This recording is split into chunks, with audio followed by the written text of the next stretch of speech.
Hi everyone, welcome back to another video where today I want to go over a theory that could change the Doctor Who universe as we know it. I can't take full credit for this theory. It came from Jack Alexander over on Twitter. I'll link his Twitter in the description. He's a good friend of mine and he also runs a podcast as well where he hosts like Doctor Who debates. Really good stuff. I'll link him in the description.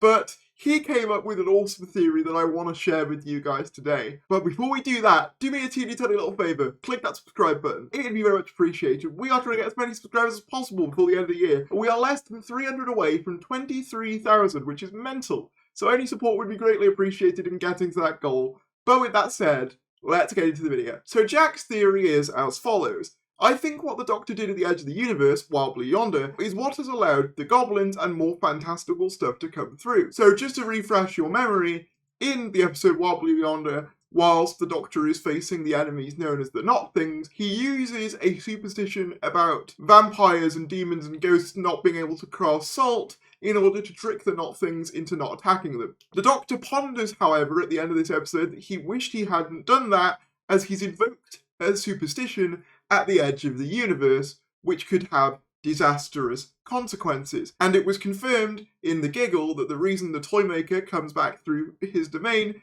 is because of this action. The Doctor says that I began a game and the Toymaker came back through. But what's interesting about this is at the end of the story, the Toymaker gets binded in salt. Now you might think, yeah, well what does this actually mean for anything else? Well, in the Song of the Goblins, they say this very interesting line where they say, here's the Goblin King, here's the Goblin King. He's not a myth, he's an actual thing, implying that he was a myth originally. What's bi-generation described as by the Doctor? I have bi-generated. There's no such thing. Bi-generation is supposed to be a myth. A myth, an old Gallifreyan myth. This idea of bi-regeneration, splitting incarnations, was never supposed to happen. It is part of the mythology. And what has RTD expressly said he wants to do? Bring in more gods and demons from the Doctor Who universe.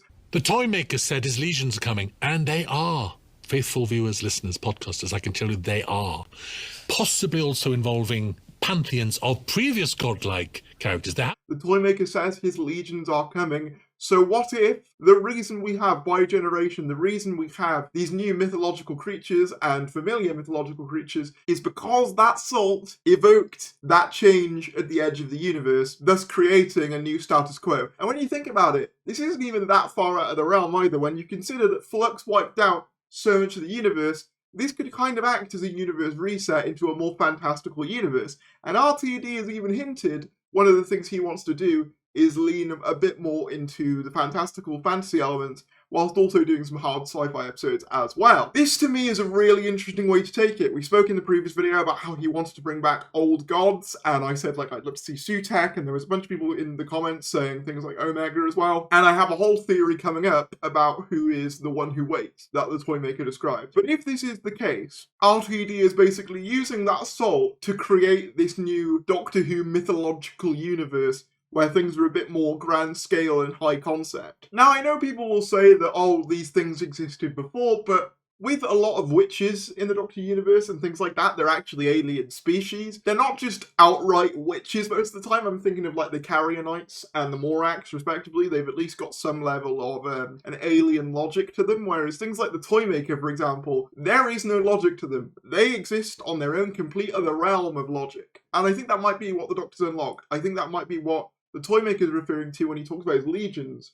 These creatures from beyond the universe coming to the Doctor, centering on this universe because of the Doctor. And this Doctor's new arc could very well be having to fix the universe and basically send all these beings back where they came from. And adding to this, you've got characters like Jinx Monsoon's character, who's essentially, from what we can tell, a god of music, if you like. RTD even said that the Toymaker is the god of games. From a certain light, you could say people like Omega is the god of time. Sutek could be the god of death. Hell, even Ncuti Gatwa said in his original reveal video talking about Doctor who was the villain he wanted to face above all others? I would love to battle the Beast, because what an ultimate villain. That is the devil. The Beast, the devil, this mythological creature that's not been seen since Just to add to this as well, Ncuti Gatwa mentioned in his reveal video meeting a set of Nigerian gods as well, which further adds to this idea. I think this is what he's going for. He's going for a gods and monsters type Doctor Who expansion. I really, really like this as a concept. I think it really has potential, it really has legs, and I think it's something you could only really do with the Disney budget. Something I also really like about this idea is that it's so different from RTD1. RTD1, by the nature of the fact that it was a revival for the show, it was the early 2000s, people expected more realism in their fantasy, as well as the fact that the budgets weren't as big. Doctor Who was a lot more grounded in his first era. I think we only go off of Earth about twice in Series 1, and I think one of those, or two of those even, might be a space station orbiting the Earth. So, for obvious reasons, they had to be quite restrictive in what they could do in the first era. Now, he can delve into the weird stuff of Doctor Who, delve into the Toymaker, delve into Omega, delve into Sutekh, delve into, I don't even know what, faction paradox? I don't even know, that's a whole other thing. I'm not qualified enough to talk about faction paradox. My point is, he has basically opened up a whole universe of opportunities to do whatever. And even the whole idea of the blind regeneration can easily be explained as it's because of this salt thing, this thing that he's activated. I think it's great. I think it's like MCU level plotting in like the first few phases of the MCU. Not the later ones that are a bit, wobbly. The earlier ones where everything made sense. I really hope it's what he does. Of course, I might be reading into this. It might not be that deep, but it all seems to connect. And with Russell, he's been seeding things throughout these specials even initially, and I think they'll continue to be threaded throughout the next few years. I think this is what he's going for.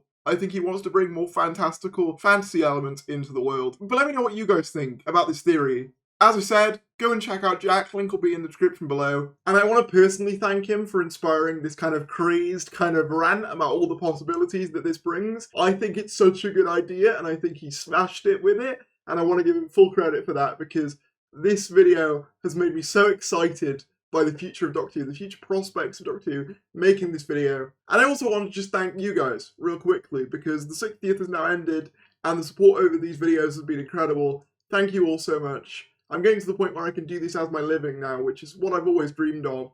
Thank you all so much from the bottom of my heart. Please like the video if you enjoyed, subscribe if you're new, and I'll see you later.